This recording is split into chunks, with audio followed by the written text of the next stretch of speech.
All right, cool. Welcome everybody to Romera Records Podcast, episode 5. Today we have on John Leonelli. Yep. Hi.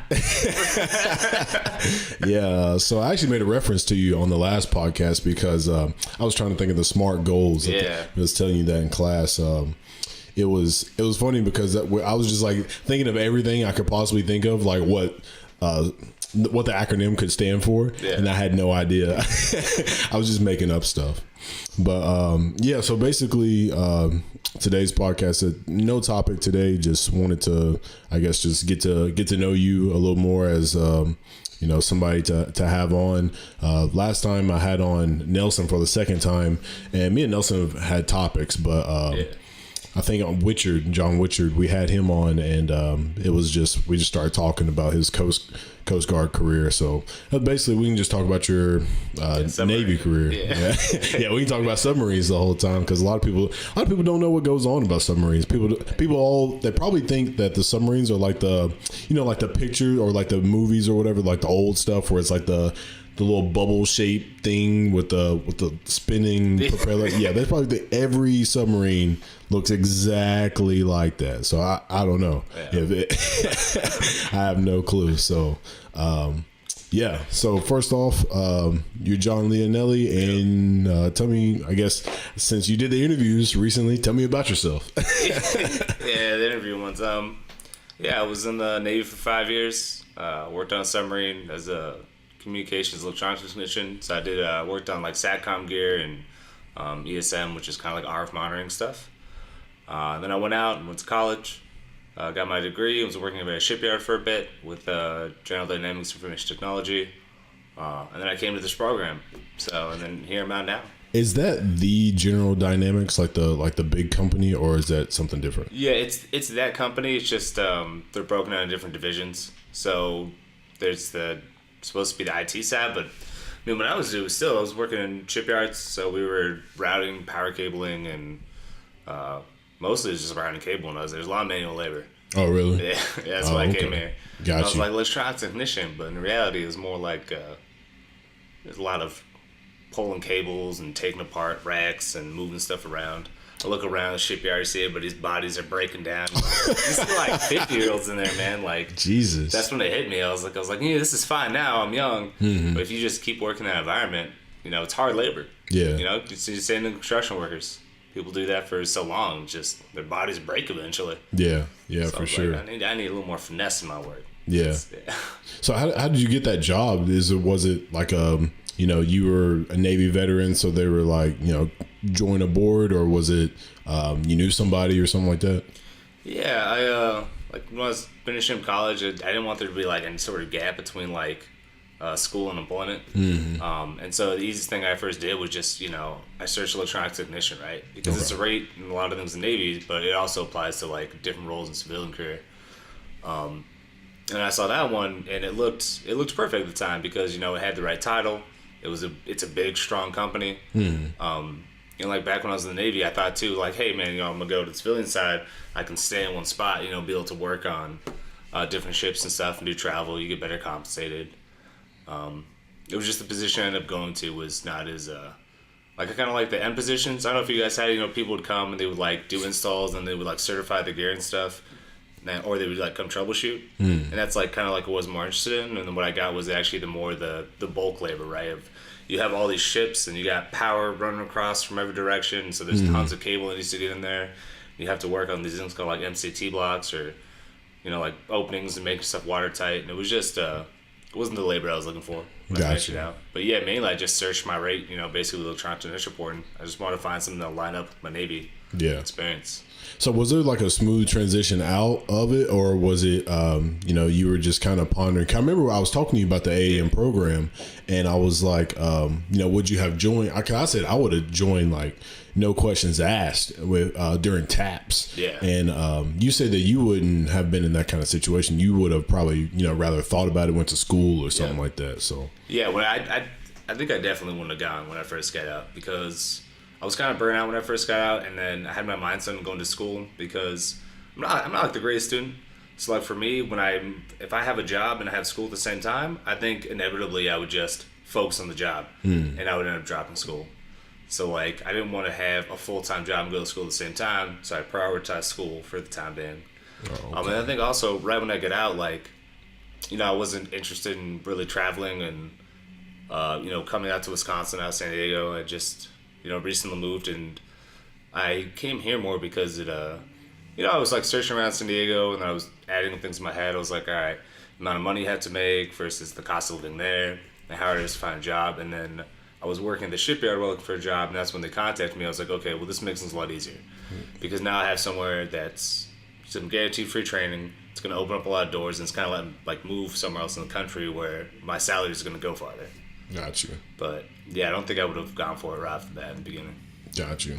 Well, it's very interesting listening to Mark. Mark is our program manager, and we talked to him, and we talked to Christine about getting the program out to people, and I guess it's just a mixed bag of people who would actually join. I know I was telling you about that tower climbing thing that I went to, and I was telling the people who run that program, you know, it'd be interesting for them to start coming to like TAPS and stuff like that. Mm-hmm. But veterans, we need jobs. Like, like we get out of the military, and we want it. Like, everybody's always saying, "Oh, I'm gonna just get out and just do what I do now, or something more innovative." And we just think it's gonna be easy, and then we try, and then nobody wants to hire us. And usually it's because of either education or you know, I would say maybe the experience sometimes, because like us younger guys, if we get out and we have like 4 years of experience, maybe 6 years, we feel like we're qualified for jobs that say 10 years, but you know, we look at it and we're like, I can do that. So we try to jump into it, but it doesn't always work out that way. Yeah, I mean, I think it's interesting. It's just a lot of the things, while they somewhat translate, they don't directly translate. Like, I was an electronics technician, and you know, we have electricians like Leander or something, right? And a lot of it's the same, but like it's just a little bit, everything's a little bit different in the Navy. So like you won't have the same type of gear, and maybe the voltages are different, maybe the stands are different. So it's like you get relevant experience, but it's not quite relevant enough for you to like get into anything other than entry still. Yeah. But I mean, I feel like I don't know, San Diego, so I felt like it wasn't necessarily that hard to get a job, but maybe to get the right job. It's kind of what I came out here for. Now, did you think it was like competitive? I guess like the area, because San Diego it's a heavy was it Marines are out there? It's a lot of Navy out there. Yeah, Navy. Marines are out there too. Yeah. So you got Navy and Marines out there. So it's probably people who got out and maybe didn't go anywhere, which is another funny topic, because so there would be people that I would run into in Minot, and they'd be like, "Yeah, I got out and I'm still here." I'm just like, why? Some people, you know, don't live in Minot. They like where they live, right? San Diego's nice. You know, I got out of San Diego. I was like, hell yeah, let me stay here. Just expensive. Yeah. But okay, so where are you actually from? I'm from San Diego as well. Oh, so you're actually from San Diego? Okay. I was San Diego, went to boot camp, Chicago, whatever. Then I was in Connecticut for a year, and then I got restationed back in San Diego. Oh, okay. Yeah. Got you. Is that something that you tried to do, or no? Yeah. When I first joined, so like Submarines, one of the interesting things is there's limited amounts of bases for them. Mm-hmm. So it's like 8. So like I had a pretty good chance to get back to San Diego. Oh. And we kind of did the whole thing where, you know, you pick based off of class orders. So wherever you're in class, you get to pick your spot. But mine was actually kind of unique because when I was in sub school and the orders came out, there was no San Diego orders. Gotcha. So I picked Washington. When I picked Washington, the boat that I was going to moved to San Diego right after I graduated. No. Yeah, it's kind of a crazy story like that. That's awesome. Where they was in a shipyard in Washington, and like I got my orders to it, and then when I got my ticket, they're like, fly to San Diego. And I was like, I mean, I want to go home. Don't get me wrong. Like, yeah, sure, this is great, but I'm like, that's not where my boat's at. And they're like, no, the boat's gonna meet you down there. That's where they're moving to. And I was like, all right, That's awesome. Yeah, that was just some lucky coincidence. Yeah, man, it was so a kind of a funny story like that. So when you get out of basic training for the Air Force, you go straight to tech school. I was in San Antonio, Texas, and then we got on a bus to Wichita Falls, Texas. And when I was there, we're all waiting to get our jobs, not our jobs, but our locations, our first bases. And the guy that was there that was helping us like organize all that stuff, he was like, none of you are going to get Guam. So even if you put Guam, you're not going to get it. And we're like, okay. And so actually 2 people from my group ended up getting Guam. Did they want it? Yeah, they wanted it. They were super excited about it. And actually, so one girl got Barksdale, Louisiana, but she didn't want it. So she traded it with somebody else so she could go to Minot. Yeah, she was from... They let you just trade? Yeah, you could just trade. All right. That looks like that's... Yes. Basically, if people agreed on it, so if like, you talk to somebody like, yo, man, do you want this location instead? But yeah, so it'd be like, all right, cool. But there was one guy who was sent to Whiteman, Missouri. Well, that's where the B2 is, and it's top secret. Bunch of the big wigs are always in that area, and so you can't have a certain amount of debt to get to that base. And I think he had like 30 grand in debt for like school debt or something like that. And so they told me he can't go. And I was like, can I go? Because I got mine eye. And I was like, I want to go. And then I talked to the guy that was in charge of that stuff, and he was like, no. And I was like, what? I was like, he literally can't go. Just send me instead. I'm the same premise. And he was like, no. And I was like, oh my God. But yeah, so that's how I ended up in Minot. But it was. Did they tell you why? Like, no, he like just needed more like background checking, and they didn't have like time or something. Or he just left it at no. Yeah, right. I was like, clearly there's a spot that needs to be filled. Yeah, and I can fill it, and you're just saying no. I was like, but you got to good old Minot, man. No. Okay. So I met my wife. I met. Good one. Yeah, that's a plus. I ended up going to Mount Rushmore, seeing that in South Dakota. That was awesome. Let's see. Got to go to Canada a few times because Minot is like 45 minutes from the border of Canada, and it takes like 5 hours to get to Winnipeg. So that was awesome. And just seeing a lot of stuff. Got to see Theodore Roosevelt Park and stuff like that. So the experiences in Minot were actually really fun. Yeah. The location is just not that great, but if you like traveling, you'll like that. Yeah. But if you are in that's the big difference I saw between living in North Dakota and then being in the South. Like, so I'm from Northeast Alabama, and it takes 2 hours for me to get to Atlanta. Like 2.5 hours to get to. About 3 hours to get to Nashville. Yeah. And then it's about 6 hours to New Orleans, and I think it's like 6 hours to somewhere in North Carolina or South Carolina. I think it's like Myrtle Beach is like 6 hours or 8 hours, something like that. Yeah. So it's a big range in that 8 hour distance. In Minot, 8 hours got you to Minneapolis, like the next state over. Yeah. And then, yeah, so it's a big difference. But people from California have been telling me like how far it is to get to places. I was talking to one of my friends last night, or not last night, it was a couple of days ago. He was telling me about I told him about me going to Compton for this job, and he was like, yeah, man, I might be able to make it up to you. He lives in San Diego. And I'm looking at the map. I'm like, you might be able to make it out. I was like, bro, it's like right down the road. It's not that bad. San Diego to LA, a couple hours, 2.5, maybe 3, depending on like where in LA you're at. Yeah, which is crazy because he was telling me that one time he was going up to Los Angeles, and he said it took him like, I want to say like 7 hours or something like that because of like the traffic. Man, I don't know, maybe like some cars blew up or something. 3.5, 4, maybe like if you're going like holidays or something, I could definitely see it being like 4 hours, 5 hours maybe. I'm just like, man, that's wild. I haven't experienced traffic like that. And I'm dreading that if I go to Compton. Go to Compton, yeah. LA traffic's the worst. Like San Diego traffic is like not great, but it's better than LA traffic. Plus, when you're driving in LA, the streets just don't seem to make sense, man. He's got like turns and people driving all aggressive, all right? But See, I didn't even really understand what a freeway was until I was up here, because Dustin actually had to explain it to me. Because do you know the difference between like interstates and like freeways? I thought there was just different. Well, like interstates go across states, but I thought it was just like lanes. Is kind of what I would say. Like yeah, it's basically that. Like a 2-lane highway versus a freeway, which is like 4 or 5 lanes or something usually. Yeah, pretty much.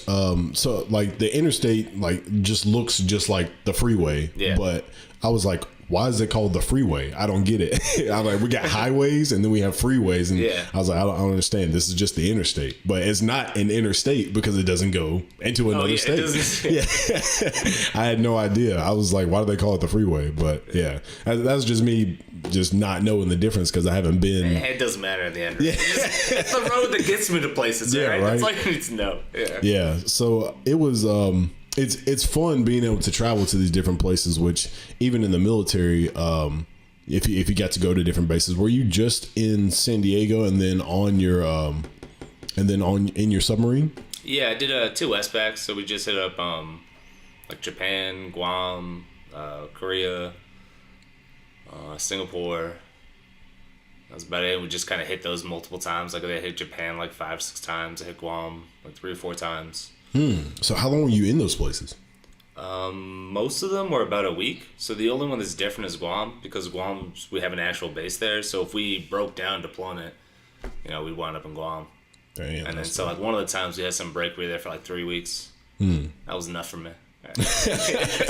So do you like going to those different places? Yeah, it was fun. I liked Korea and Singapore a lot.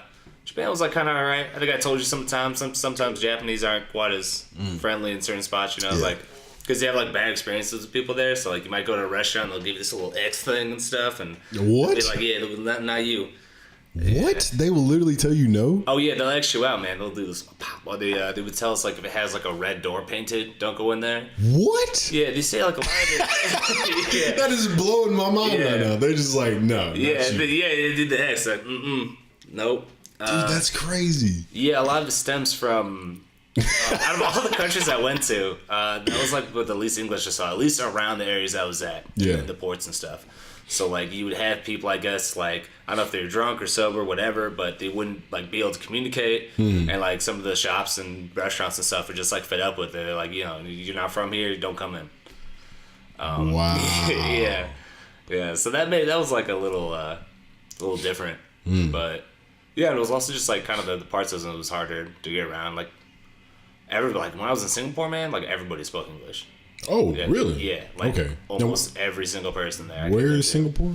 It's in that general area too. It's just an island off. It's like a Pacific. Okay. If I forgot Matt, maybe. I don't know. Yeah. And Korea was cool. Yeah, I like Korea too. And Guam was like, I thought Guam was just kind of like maybe like a less nice Hawaii. Like it's still nice, you got a lot of good. If you like diving, there's a lot of good diving out there, but it's kind of like a lot of strip clubs and gun shops. Maybe like adult themed Hawaii. Right? Yeah, It's kind of was like, okay. And like the beaches are more corally, so it's not as good for. It's not like as nice of sand, but it was pretty nice. It was kind of hot though. Because I don't do it too, right? So I'd be standing out there, standing watch. It's all humid, you get sweaty, it doesn't dry, it gets sticky. I'm like, get me out of here, man. So what were your actual like duties as far as so you're attached to the submarine, I'm guessing? Yeah. Like you I guess just walk me through a normal situation of how you get on the submarine and then you're working and then you're with the submarine and going on deployments or whatever. I don't know how any of that works. Yeah, so how the process kind of works is like when you're in port, you're mainly fixing things, at least for my job, right? So when I'm in port, my main job is to just do preventive maintenance, fix things, do work controls for contractors, fix things, just upgrade the boat and make sure that we're ready to go, right? When we go out to sea, I'd be staying in Arma W, which is like, we only communicate when we come up surface like periscope depth. So when we get up to there, I'd be the one that would like establish the satellite connection, get us our internet. Which is terrible, by the way, super slow. Really? Yeah. Some, military grade, right? You need some like AOL speeds, right?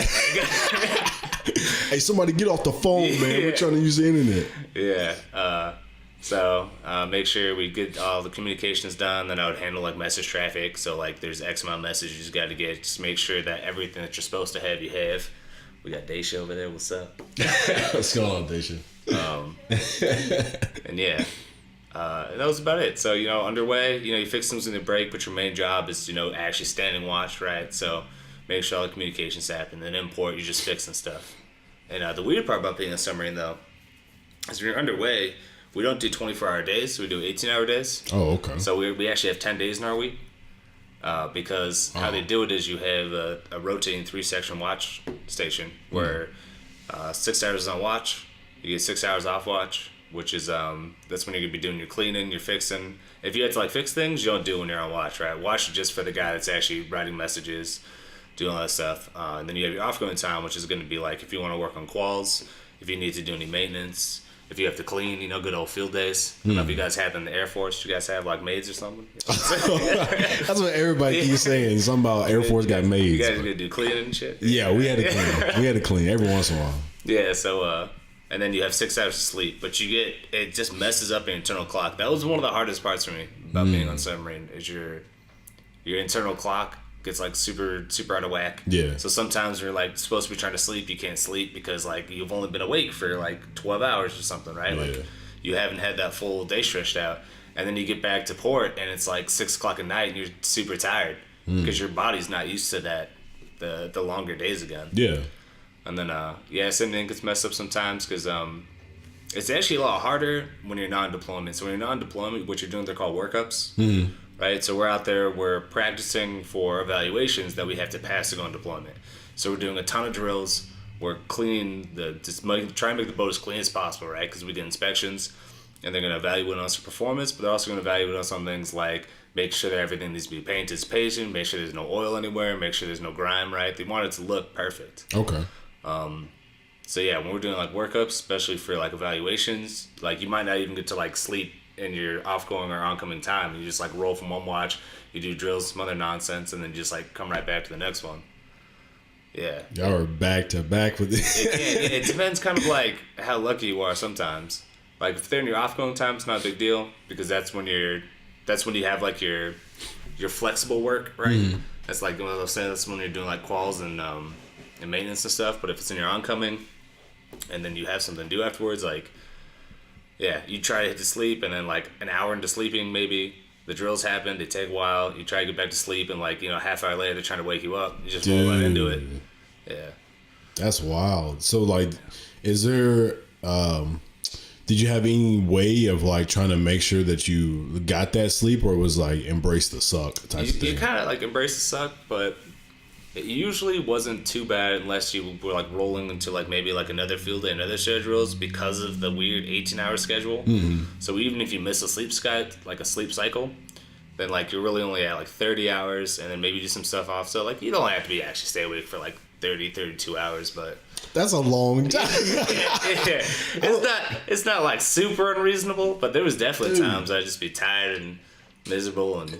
Man, you wake up to a super loud fire alarm in the middle of the night because you're trying to get your sleep in, and you're oh, nope, we drills. You're putting on breathing apparatuses and all your gear, and it's hot because during drills they shut off the AC. Yeah. All right, so it's just a whole lot of suck during those phases. So did they ever? Was there anything that they decided to do or even thought about doing to change how that works out, or does everybody always every submarine works that way as far as their schedule or anything? Yeah, I think so. I mean, I think there's a certain amount of spacings you do a lot of times where you wouldn't have under normal circumstances you wouldn't be drilling every day. So in those times you have times to recuperate, right? So maybe you get messed up sleep now, and then a lot of times they'll be scheduled. So they might be all right, there's gonna be drills when you're supposed to be sleeping, so don't worry about doing any work right now and you're 6 hours off. Just go to sleep now and then wake up early for the drills type deal. Dang. So you can kind of flex around it, but I don't know. I remember it being pretty annoying. It's been a while though. It's been 5 years. So I'm like, I remember hating it a lot. I'm like, maybe it doesn't sound like it was that bad. But, it definitely had its moments. But when you're in deployment, it's fine because there's when you're in deployment, you're not drilling anymore, right? You're trying to be, holding bus submarines, you try to be as quiet as possible, sneaky as possible, right? So, when you're off watch, it's pretty much you time. Okay. So that's the funny thing is actually deployments are actually like way easier and more relaxed than those workout periods in between. Okay. Yeah. Now, when you so you all the places you were telling me you went and you would port. How long did you? I think you said you were out there for a week and stuff, but like how long would you? I guess do whatever you were doing. Was it just come off the ship or whatever and just do certain stuff, or was it you just stay on the ship, or what happened there? It was the type of port. So we had like working ports and Liberty ports. So like if we were going to like Japan or Guam, those were working ports. So we would you would have a normal work day. And then afterwards, you can go off the ship, assuming you weren't on duty. And I think our duty cycle on deployment was only 3 days. Maybe it was 1 out of 4. But basically, it's 1 out of, let's say, 4 days. You have to stay in the boat for the whole 24 hours, right? Because that's when you're standing watch. You're standing your armed watches. You're standing other stuff. It was like that at home, too. That was one of the parts that really annoyed me. Smaller boats have, like, shorter duty section rotations. So even like if I was back in San Diego, 1 out of every 4 days, I was still sleeping on the boat, spending 24 hours there. Not able to go anywhere, like, but yeah. So that like, sounds it was awful. yeah. I mean, I think a lot of the Navy has rotations like that, but I think carriers have more space in between, so they might be on like a one out of every 6 or something. Okay. It also depends once you got like ranked up. Like our chiefs were like on 1 on 8 or something. But yeah, for a while, for almost my entire time there, it was 1 out of every 4 days. You were sleep on the boat, and then you're standing watches. Like usually you'll get a night watch at some point. Okay. Like a 4-hour watch wasn't too bad, but just kind of messed up your sleep schedule. That was like the story. That's like the thing I hated most when I was in the military. Just my sleep schedule was just always getting messed up, man. I was always tired, always grumpy. There's always work to be done. Yeah. But back to the actual like Liberty Port versus like a Liberty Port is if you're not on duty, you're just out there, right? Like so when we go to Singapore, if you're not on duty, then you got free reign, right? We had hotel rooms, we'd go out, we'd explore, and then whenever you had duty, you'd show back up. Versus like a working port, you worked your normal hours, and then whenever your work was done, usually 4 or 5 or something, you'd go out, get dinner, maybe like get a drink or something, then you'd come back and sleep on the boat. Oh, okay. Yeah. So I guess it was steady. Like I think you were saying it was more like more better, but it was better when you were deployed and like out somewhere. Yeah, because deployed was actually kind of better. Yeah. Okay. There was there wasn't drills, there wasn't inspections. It was like on workups. A lot of times you have riders too, so we got to do this fun thing called hot racking on submarines. When you got too many people, where you don't have your own rack anymore or your own bed. It's 2 people to 3 bed, or 3 people to 2 beds. So it's called hot racking. Because the idea is, right, if you have 3 people, one of those people is always going to be on watch, right? Yeah.